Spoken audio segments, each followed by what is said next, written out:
మళ్ళీ చేయొచ్చు అక్కడ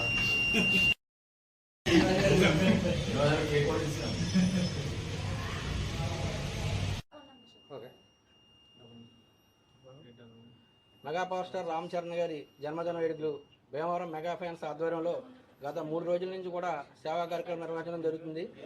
ఈ రోజు బర్త్డే సందర్భంగా మరి ముందుగా బర్త్డే కేక్ కట్ చేసి అనంతరం జోలపాలెం రోడ్లో భీమవరంలో ధరణి వాలంటరీ బ్లడ్ బ్యాంకులో మరి రక్తదానం చేయడం జరుగుతుంది. ఈ కార్యక్రమానికి మరి ఎప్పుడు కూడా నిత్యం మరి బ్లడ్ ఇస్తున్న వారికి మరి అనేక సార్లు ఎక్కువ ఇచ్చిన సార్లు కేవీఎల్ నరసింహరావు గారు 43 సార్లు, మరి కొప్పినేడి బాబీ గారు 65 సార్లు, ఎడ్లపల్లి రాంబాబు గారు 31 సార్లు, అనేక మంది 15 సార్లు 20 సార్లు ఇవ్వడం కూడా ఇక్కడ జరుగుతుంది. సుమారుగా ఈరోజు 50 మంది పైగా రక్తదానం చేయడం జరుగుతుంది.